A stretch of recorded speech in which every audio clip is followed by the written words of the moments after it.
Welcome to another video. Sunday afternoon. Ayan, nakababa na yung 190E. Actually, yung maandar na to, napa-andar na niya kanina. Hindi ko lang naabutan.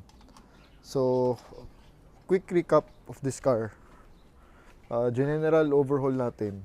Taas, baba, baklas, halos baba engine. Dahil blow by. So, pinalitan natin yung piston rings, mga gaskets, mga valves, etc. etc.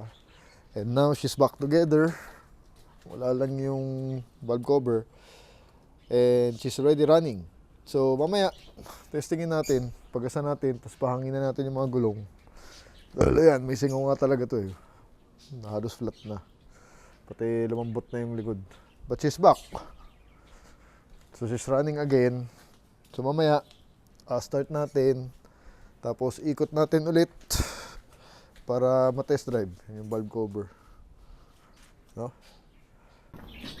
So 430 ayun, naman takbo niya.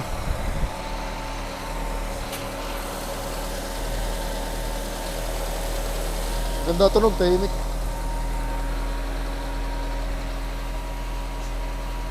So ikot natin, no? Pagasan na natin ikot para ma-testing. So she's back. Maganda minor.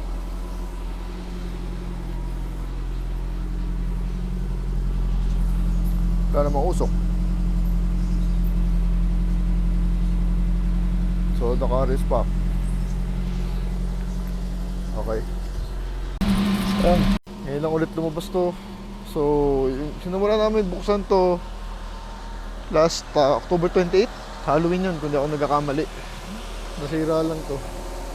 Pero, ayusin na lang niya Charlie pagbalik.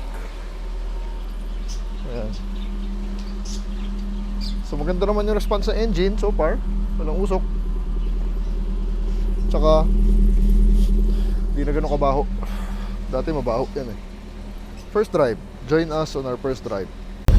First drive. Ito pala, napalitan natin yung shifter kung naalala nyo. Ngayon ko lang siya nagamit kasi. Ngayon ko lang nagamit to. Ganda.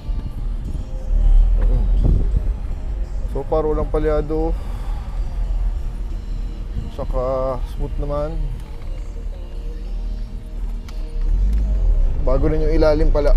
May pinalitan tayong, ano tawag doon yung pinalit natin? Drag link. Ha? Drag link. Steering. Nalitan pala natin. Medyo tumigasan ng konti yung steering.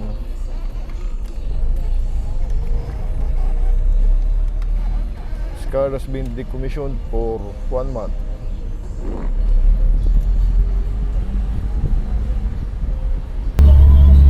So far, she's pulling great, but sinisinok-sinok pa rin. Ayan. Yung sinisinok, grabe yung sinok. Yung carb nga. Ayun. Nakakapos na. Ay nako, teka. Yung carb, kailangan yata ang palinis namin. Dahil sinisinok.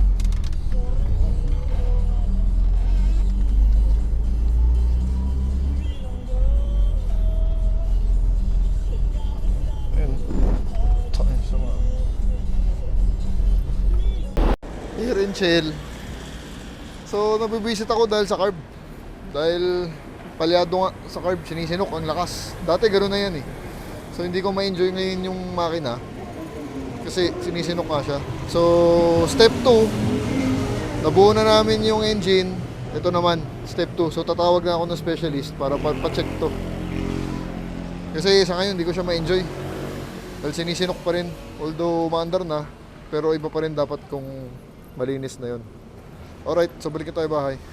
Gusto ko dito. Ganda. 80s na 80s. So first start ulit. 500 gas. B-power, pinagay mo. Nag-start naman siya agad. Okay, let's head back home.